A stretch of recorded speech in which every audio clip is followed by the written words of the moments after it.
अस्सलाम वालेकुम रहमतुल्लाहि वबरकातुहू। मैं उम्मीद करता हूँ आप सब देखने वाले दोस्त बाब सब खैरियत से होंगे और आप हमारा YouTube channel Ali Hasan Islamic देख रहे हैं। और आज तुहानू दसने पंजाबी कल्चर पहलों किकन दा आंदा करदा ही ते ओहदा किवें दा हुंदा ही मतलब ते ओह तुहानू थोड़ा जिन्ना दसने ते पहले एक गल सुनदे जावे।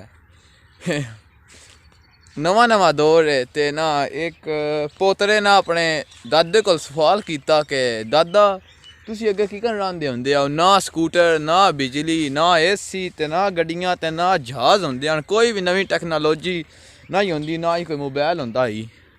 ओहदे दादे आख्या पुत्रा एहदा जवाब पता की है, जिवें हुण तुसी ना रहांदे पे, ना शर्म है ना हया है ते ना पर्दा है ते ना गैरत है, ना वड्डे दा ते ना निक्के दा, ना प्यो दा ते ना माऊ दा। ठीक है, ते असी जिस टाइम रहांदे हुंदे आई ना ते अपनी एक चास हुंदी आई।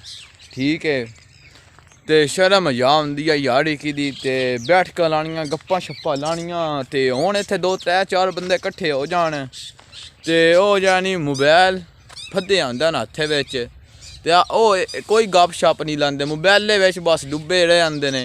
ते चलो जी चलो चलिए तेरी गप शप जेह्ड़ी नहीं लग गई है। ठीक है, ओहदा दादा इन्नी गल दस के आंदा तेरा हुण तुसी अपनी वेख लो, ना तुहानू कोई वड्डे दा ना शर्म ना हया।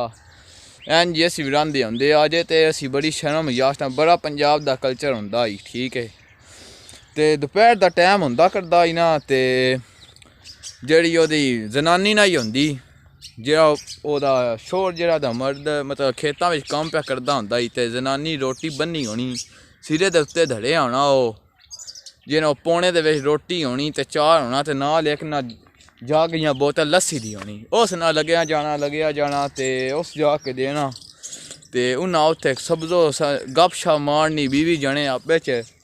ते ओह आई पंजाबी कल्चर। ते सैकल होंदे आन ते जाना सैकल दे उत्ते राम सकूने नाल ते कोई टेंशन नाल, बड़े उस टाइम बंदे सेहतमंद आन। ते हुण गड्डियां ने ते कारां ने ते स्कूटर ने ते हुण बंदेआं कोल पैसा है ते उस टाइम बंदेआं दा अपनी अंदाज हुंदा करदा आई। ते ठीक है, तुहानू ये गल दसनी आई। हुण वेखो ना मोबाइल है, हुण इत्थै 5-6 बंदे सी आख बह जना, उन्हें अपने मोबाइलों के बिच वड़ेआ रहना, कोई गल नहीं कोई बात नहीं। ठीक है, ते अपना पंजाबी कल्चर पंजाब की आई, पंजाब मतलब पंजाब दा की मतलब है ये तुसी जानो। पंजाब दा मतलब शर्म हया, वड्डे दी शर्म हया करो, निक्के दी पर्दा कराओ अपनी औरतां नू।